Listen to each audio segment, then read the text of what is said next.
What is up, everyone? Welcome back to another episode of The Hawk's Nest. Thanks for clicking on this video. If you could please show some love and support, like this video, subscribe to the channel. It's greatly appreciated.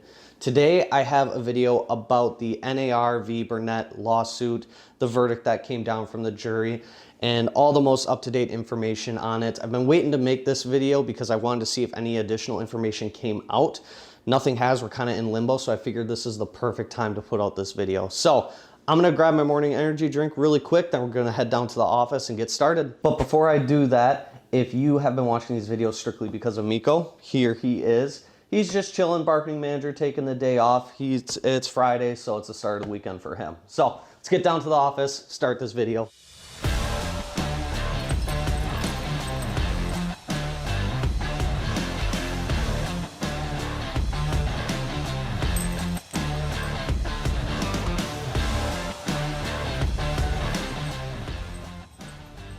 All right, everyone, we're set up in the office now. Before we get into this, leave some comments below. I'd love to know your morning routines. I've always struggled being a morning person, and I'm not sponsored by them, but Ghost energy drinks, phenomenal. Swedish Fish is my favorite flavor. Love them. Part of my morning routine. I'd love to hear yours. Leave a comment below what part of your morning routine is or the favorite thing about your morning. So now let's get into the Burnett v. NAR case. So this case was in Kansas City, Missouri. It was in a federal courtroom. So sellers were plaintiffs in this case versus the NAR. Their whole case was about, there was a conspiracy to inflate real estate commissions, and the plaintiffs claimed that real estate commissions were too high and buyers brokers are being paid too much, and the NAR rules and corporate defendants practices led to set pricing. So they're thinking there's some sort of price fixing going on. First things first, always remember, commissions are negotiable. I cannot stress that enough. I'm up here in Wisconsin, obviously, so it's a little different compared to Missouri. I have no idea what their contracts look like. I don't know how clear they are or anything like that regarding the commissions, but I know in Wisconsin, on our listing contracts, for example, it says the listing firm's commission shall be X. I'll plug that page right now here for you to see. So it says, you know, listing compensation to be X. And then down below here, you can see it says buyer agent compensation to be X. In Wisconsin, we make it pretty clear, in my opinion, what they are, and we as agents need to make sure that we are, of course, making this abundantly clear. Commissions are negotiable. So now back to the case. So NAR v. Burnett.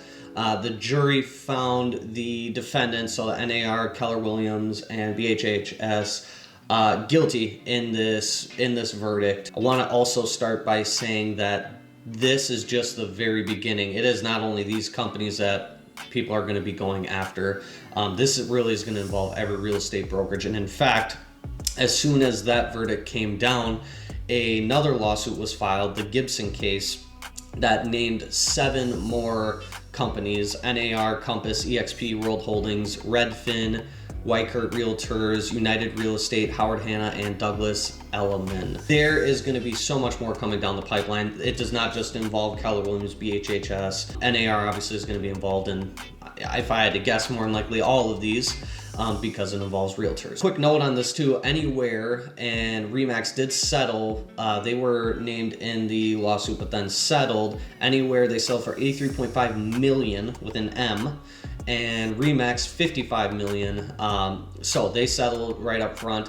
I want to give a big shout out to our founder at Keller Williams here, Gary Keller. I want to say he had the balls flat out. He had the cojones to fight this, because this whole lawsuit truly is absurd. We're going to get into my thoughts right now. I'm not going to place any bias on this video until the end and give you my thoughts. But just kudos to Gary Keller for sticking up for the agents at Keller Williams, because really this case, I'm shocked that the guilty verdict came out. I know there was not evidence presented in this case that may have been a factor. There's appeals already being filed. That's another thing to note here.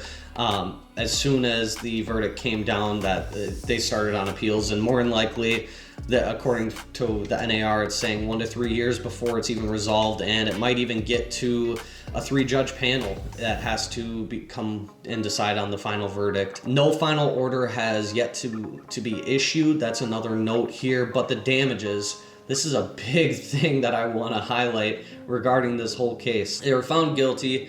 The damages were 1.78 billion with a B. Billion.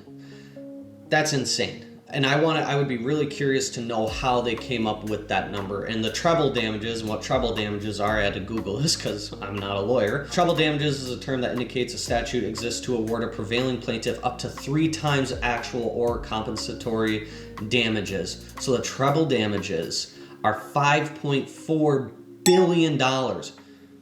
Who has that kind of money? Like, that amount of damages is just ridiculous. I want to know how these numbers came to be. I would be very curious to find that calculation, how it came out to $1.78 billion in damages. Another note about this case that is very surprising to me, the jury was actually made up of renters, so not homeowners. They wanted to try and keep this as unbiased as possible, of course, and homeowners and buyers may have been a little more biased to this case because we just came through a crazy market. So it was all renters that were made up in this jury, according to my research. They only took 2 hours and 28 minutes to deliberate, and come up with the guilty verdict. That's really surprising, and I would be curious to I'm going to try and do a little more research, see what I can find as far as what was said by attorneys and everything, and what the arguments were, because for that to only be 2 hours and 28 minutes to come up with that guilty verdict when this jury was, or when this trial was going on for a while, is very surprising to me. So like I mentioned, there is another lawsuit, the Gibson case, naming those other 7 companies that are going to be involved in that one. There's another actual lawsuit going on, actually in Illinois on the federal level, and that is, this has the exact similar claims to the Burnett trial, the one that just got guilty verdict and everything. That is, of course, being appealed. I mean, I'm in Wisconsin. This is in Illinois. We're already getting up here. This could be a nationwide potential movement. I mean, we don't know really what is to come. The Burnett is kind of going to be the big case that I feel like sets a lot of precedent potentially as far as what is going on or what is to come with some of these verdicts. Very scary stuff, honestly. To be a realtor in this situation, a lot of the unknowns, it's kind of scary, but there's a few things that I kind of want to cover with what is to come from these lawsuits, because we need to start thinking big picture. If worst case scenario happens, what does that look like for the future of home buying and home selling? So the biggest thing that I think of what is to come is buyers could be potentially liable for paying their own representation. This whole case is saying that, okay, instead of seller, let's say it's 6% for this example. Again, commissions are always negotiable. I want to make that abundantly crystal clear to everyone out there. Commissions are negotiable, but let's say seller and the listing agent / firm have agreed on a 6% commission. How it is now is the seller is going to pay the listing firm the 6% total,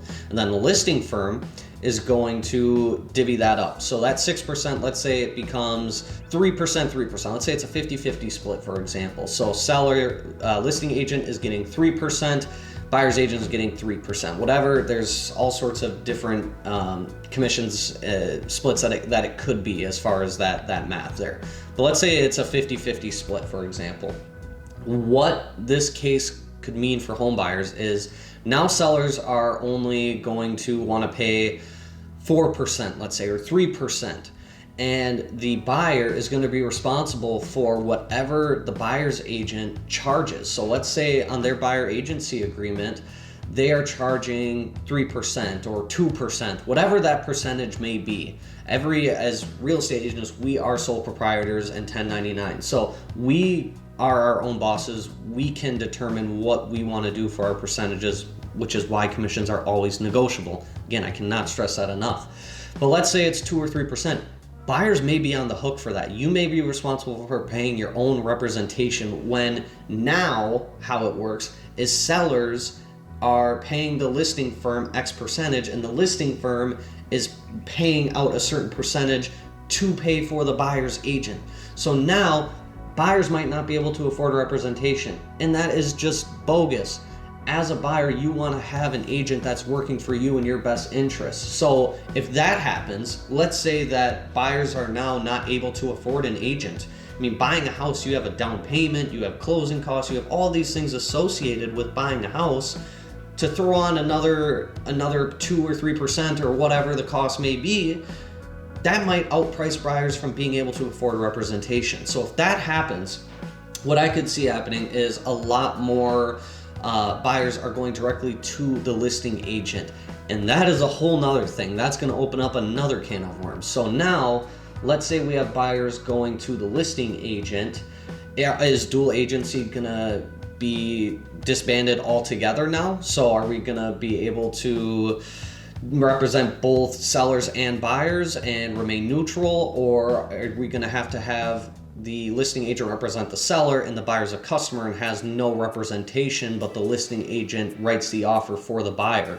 So now that happens, I could see a ton of lawsuits coming from that now. So now buyers are going to say, okay, I didn't get the representation, or I feel like I wasn't represented how I should be. I don't feel like I had a fair shot in this purchase. Now I'm going to sue that agent, or I'm going to sue that brokerage, that listing firm of that listing. I mean, this is just absurd. So now we're opening up another can of worms where now buyers are going to feel like they're not represented properly because they can't afford it, because these sellers are claiming that there's price fixing going on when commissions are always negotiable. That is the biggest crock right there. I am baffled that this is even a thing, truthfully. Here's another note too about all of this. If those sellers, let's say these sellers now that are coming and doing the lawsuits, I have no idea when they purchased a house, but let's say it was within the past 5 or 10 years. More than likely, they had a buyer's agent associated with the transaction. And how did that buyer's agent get paid? They were paid exactly how I just explained it. More than likely, those sellers had the buyer agent receiving commission from the listing firm, so they were not paying the buyer's agent directly. The listing firm was. So now, when it's come time to sell, they want to keep more money, or they feel like the commissions are too high. It's just a very bad argument and baffling. A possible solution for all of this could be, now on the lending side, let's say we try to get the closing costs covered. I could see a lot more buyers asking for closing costs to be covered. Those closing costs can sometimes pay for a realtor's commission or be put towards paying a realtor's commission if you want representation. Otherwise, they could be obviously put towards the costs associated with the loan. But if this lawsuit sticks and it changes the real estate industry altogether and how we have been doing business for the longest time, those closing costs, a lot more may be starting to get asked for in these transactions. And if that happens, right, so now the sellers are going to be netting even potentially less money. So because buyers are going to have to ask for closing costs. The sellers, I feel like, are just shooting themselves in the foot by doing this, really. I mean, to change the real estate industry and how we've been doing it for so long, when everything has been working, in my opinion, the right agents, as long as they're doing everything by the book, following the laws, rules, regulations, etc., everything has been going around smoothly with all of this. Why would we go and mess it up now and cause this big fiasco? And buyers are already having a hard enough time getting to a house now. Now we're gonna say, hey, buyers, you have to do it by yourself. Why would we do that? This is the dumbest thing ever. I digress. Few things from this that we can all take away now that Wisconsin is doing to help at least Wisconsin agents. Check out in your states what your state is doing for you and how they're trying to help you out. But the WRA, few things they're already starting to do. So one thing is they've hired an independent antitrust expert in the state of Wisconsin to help with some of this stuff. So that is going to be huge. Obviously, we have someone that can dive into this stuff if needed. Another thing that the WRA did is created Addendum C, which is going to be mandatory use here soon. Addendum C, that is going to help not only reiterate what's already in the contract that the seller is signing and agreeing on, as long as your agent is properly explaining it.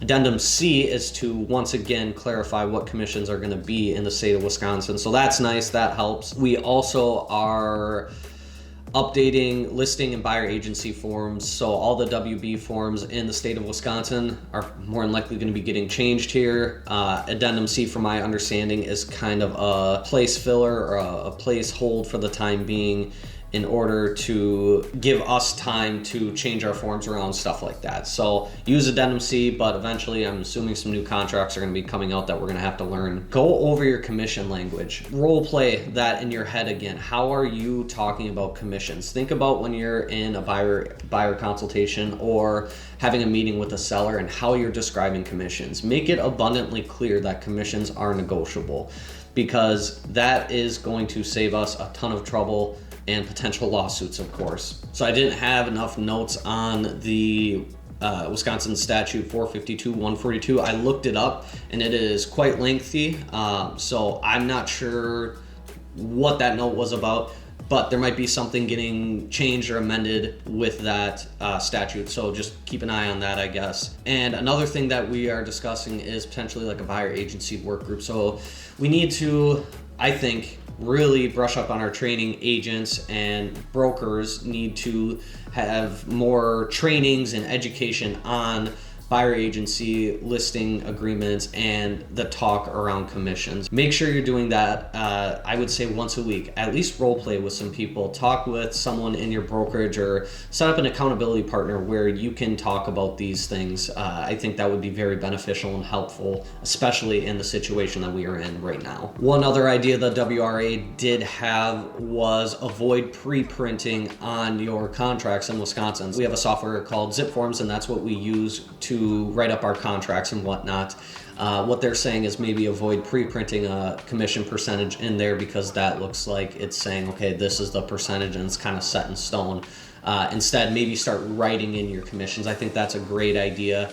I'm probably going to be doing that on my contracts myself, just because if there is something that is in writing with pen, maybe having the seller's initial by that percentage, either take it a step further, and buyers, that would be a sign that I made it abundantly clear what the commission is and that the buyers or sellers understand what the commission rate is going to be. So maybe start doing that. And last but not least, this goes without saying, and this is Real Estate 101, so I shouldn't have to say it, but WRA said do not steer buyers based upon compensation offered. This obviously goes against our practices in the first place. We cannot let commission dictate what homes we are showing buyers. If your buyers want to see a property, make it abundantly clear that yes, you can go and see this property, but if there is a difference in commission based on your buyer agency versus what the compensation is being offered in the MLS, you need to make that clear with that buyer and have a conversation with who's going to be making up the difference. So that's everything, guys. That's everything I know about the case so far. Like I said, they're in the appeal process, so this thing's far from over.